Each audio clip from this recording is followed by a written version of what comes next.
Good day. Today, the 30th of September 2022, was probably my first video on the series of my videos that I'm going to be uploading going forward. It's quite a creepy one because my first one. I still have to learn how to edit. So, my main reason for this video is to explain exactly what's happening in regards to CBI's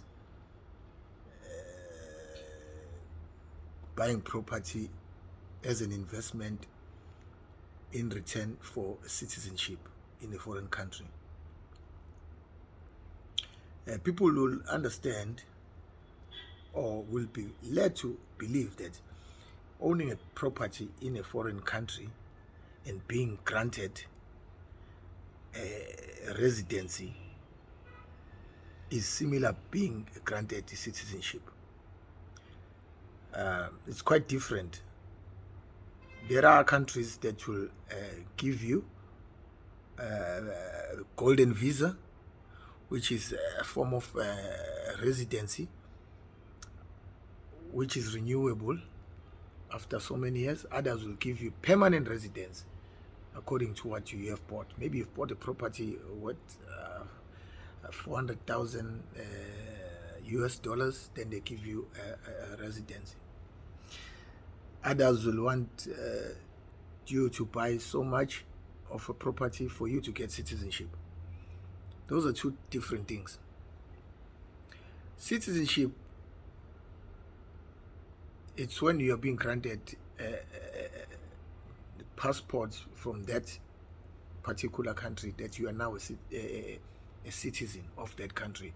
So with that, meaning that your descendants will inherit that privilege because they are citizens of that country, irrespective of where you come from, whether you are from Africa, from East Asia, or wherever.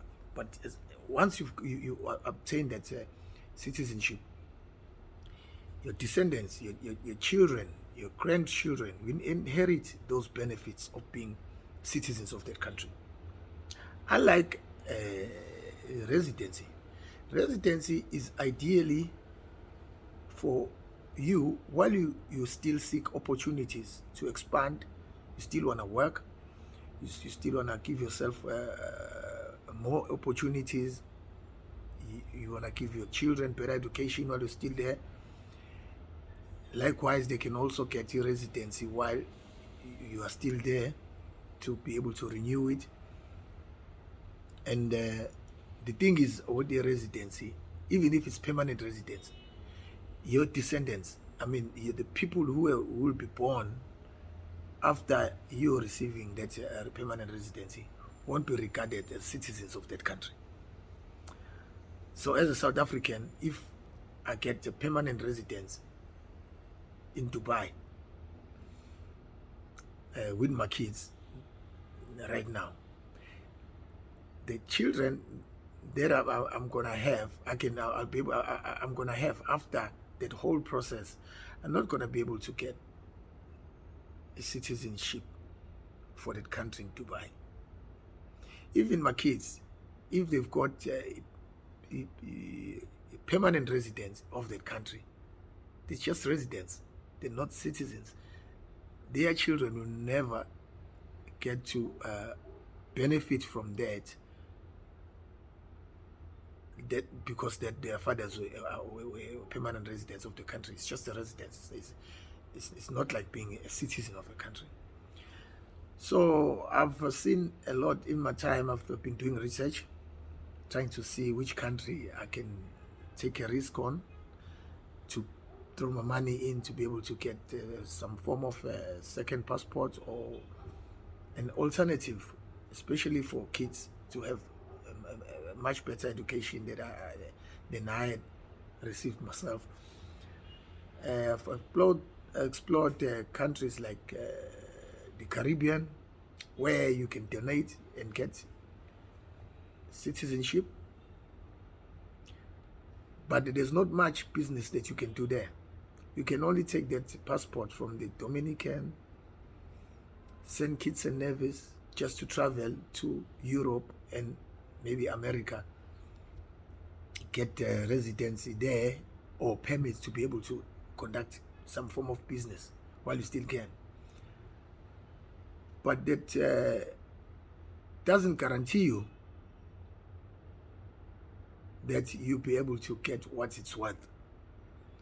What I'm saying, it's same thing as with those Portugal and Malta golden visa programs, where you are being offered ridiculous prices worth of properties, where everything will be fast-tracked. Once you've paid your money, the agreements are there, the contracts are there, everything is there. You can take those documents and go to their home offices and apply for a residency, which they call it a golden visa.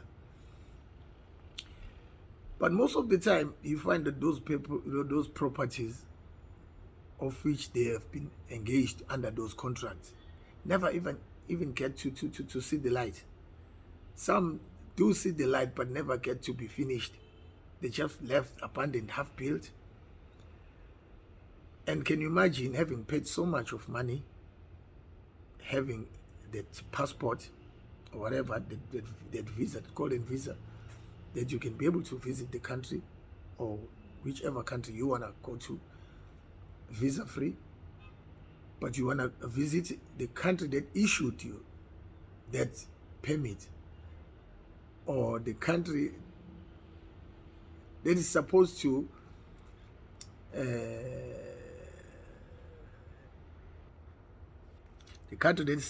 defend your investment.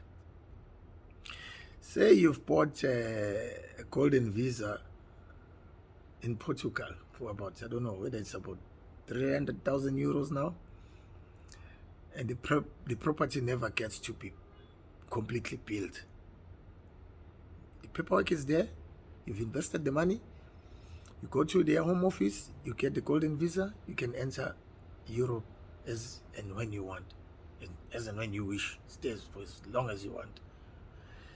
Probably not many of us will be able to do that, because we've got jobs that we're doing where we are.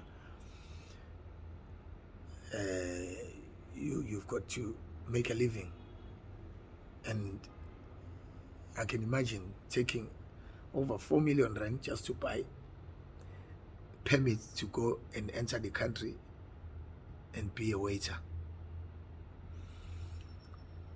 And doesn't make sense. Okay, so can you imagine you've bought that much of property, you left with this 10-page booklet that allows you to travel. You decide to visit Malta or Portugal, and you never get to see the light of that property that you had bought. You haven't been asked visa to come in, but where are you going to stay? Property is not there. So it's nice if you look at it in a sense that it will be opening opportunities for you, but that doesn't guarantee you opportunities, because you cannot tell me that over in Greece, wherever it is, Portugal or Malta, there's just vacancies waiting for people to invest money in property, get their passports or golden visas, come in, moving into a office and start doing work. No, it's not like that. Still gonna try and look for opportunities. You only bought the entry. You only bought access. It's not guaranteed.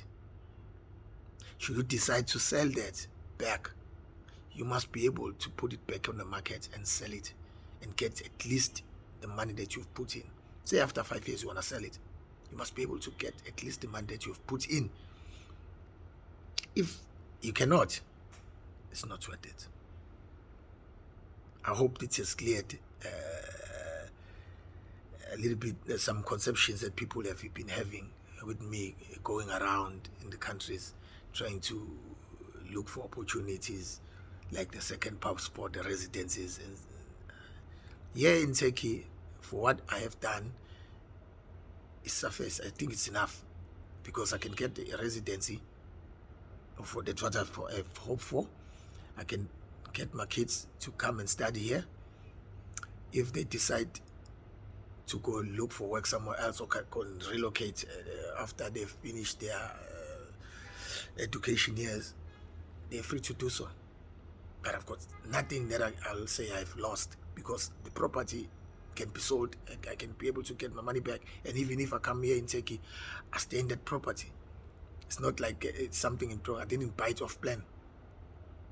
I hope I've cleared this one, and hope to see you on the next video. Goodbye.